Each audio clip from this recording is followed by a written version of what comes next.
এই বছরের সর্বনিম্ন ফেতরা হচ্ছে 110 টাকা।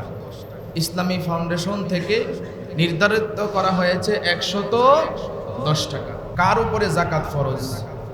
7.5 তোলা স্বর্ণ বা 52.5 তোলা রূপা এর সমপরিমাণ টাকা অথবা ব্যবসায়ী পণ্য যদি আপনার থাকে, আর এটা যদি 1 বছর মজুদ থাকে নেসাব হওয়ার জন্য, তাহলে আপনার উপরে যাকাত কি হয়ে যাবে? ফরজ হয়ে যাবে।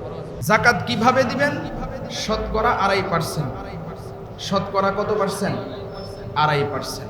লাখে 2,500 টাকা আপনি যাকাত দিবেন। আল্লাহ রাব্বুল আলামিন কোরআনে বহু জায়গায় নামাজের কথা বলছেন, আবার পাশাপাশি যাকাতের কথা বলছেন। আল্লাহ রাব্বুল আলামিন বলেন, ওয়া আকিমুস সালাতা ওয়া আতুজ যাকাত। আল্লাহ বলেন তোমরা নামাজ কায়েম করো, নামাজ প্রতিষ্ঠা করো। আবার বলেন যাকাতও আদায় করো। সুবহানাল্লাহ বলেন। অর্থাৎ নামাজ আমাদের উপরে যেমন ফরজ, যাকাত আমাদের উপরে তেমনি ফরজ, রোজাও আমাদের উপরে তেমনি ফরজ। এজন্য রমজান মাস চলতেছে, যাদের উপরে যাকাত ফরজ হয়েছে আমরা যথাযথভাবে যাকাত আদায় করব। যাদের উপরে যাকাত ফরজ হয়েছে, এই মাসআলা আমরা প্রতি বছরই শুনি, আশা করি সকলেই জানি। কার উপরে যাকাত ফরজ? 7.5 তোলা স্বর্ণ বা 52.5 তোলা রূপা এর সমপরিমাণ টাকা অথবা ব্যবসায়ী পণ্য যদি আপনার থাকে, আর এটা যদি 1 বছর মজুদ থাকে নেসাব হওয়ার জন্য, তাহলে আপনার উপরে যাকাত কি হয়ে যাবে? ফরজ হয়ে যাবে। এখন মনে করেন আপনার ঘরে শুধুমাত্র স্বর্ণ আছে, রূপা নাই, তাহলে স্বর্ণের নেসাব হবে 7.5 তোলা স্বর্ণ। এখন স্বর্ণের সাথে যদি টাকা থাকে, তাহলে আবার রূপার নেসাবের সমপরিমাণ হয়ে যাবে। এখন মনে করেন আপনার কাছে যদি ধরেন যে 90,000 টাকা, 80-90,000 টাকা, যেহেতু স্বর্ণের রূপার বাজার দর কম বেশি হয়, এজন্য মোটামুটি একটা ধারণা দিলাম, 80-90,000 টাকা আপনার ঘরে 1 বছর মজুদ ছিল। 1 বছর কি ছিল? ছিল। ব্যাংকেই থাকুক, ঘরেই থাকুক, যেখানেই থাকুক, তাহলে রূপার নেসাব অনুযায়ী কিন্তু আপনার উপরে যাকাত কি হয়? ফরজ হয়। যাকাত কিভাবে দিবেন? শতকরা 2.5%। শতকরা কত পার্সেন্ট? 2.5%। লাখে 2,500 টাকা আপনি যাকাত দিবেন। আর ফিতরার, যাদের উপরে যাকাত ফরজ তাদের উপরে ফিতরা ওয়াজিব। ফিতরার মাসআলাটা হলো, সেটা যাকাতের থেকে একটু ভিন্ন। যাকাতের মাসআলা তো 1 বছর লাগে নেসাব হওয়ার জন্য। আপনার উপরে যে যাকাত ফরজ হবে এর নেসাবটা 1 বছর আপনার স্বর্ণ রূপা বা টাকা মজুদ থাকতে হবে।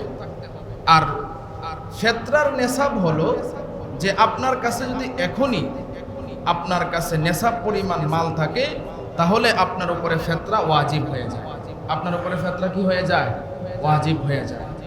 ঈদের দিন সুবহ সাদিকের পূর্বেও যদি আপনি নেসাবের সমপরিমাণ মালের মালিক হন, তাহলেও আপনার উপরে ফিতরা ওয়াজিব। আপনার উপরে ফিতরা কি? ওয়াজিব। এই বছরের সর্বনিম্ন ফিতরা হচ্ছে 110 টাকা।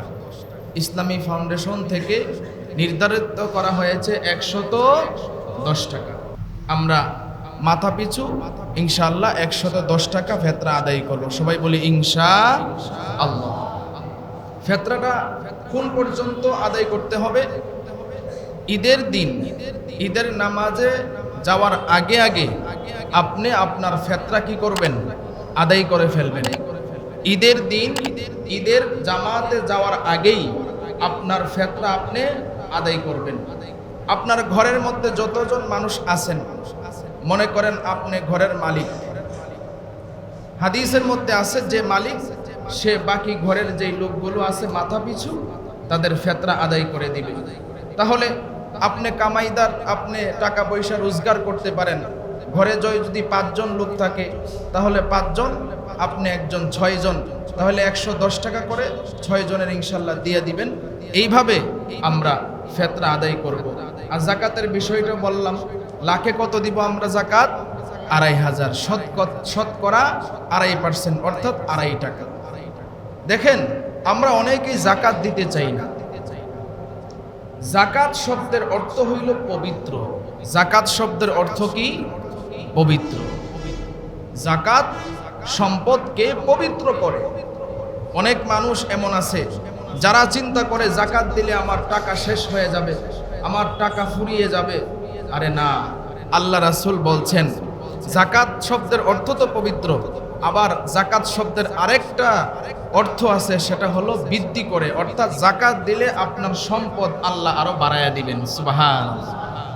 অর্থাৎ জাকাত দিলে আল্লাহ মালটা পবিত্র করবে এবং মালের মধ্যে বরকত দিবে, আপনার মাল সম্পদ আরো বেড়ে যাবে। সুবহানাল্লাহ। এই জন্য যাদের উপরে জাকাত ফরজ হয়েছে আমরা সকলেই কিন্তু বুঝি, এই জন্য আমরা জাকাতটা আদায় করব।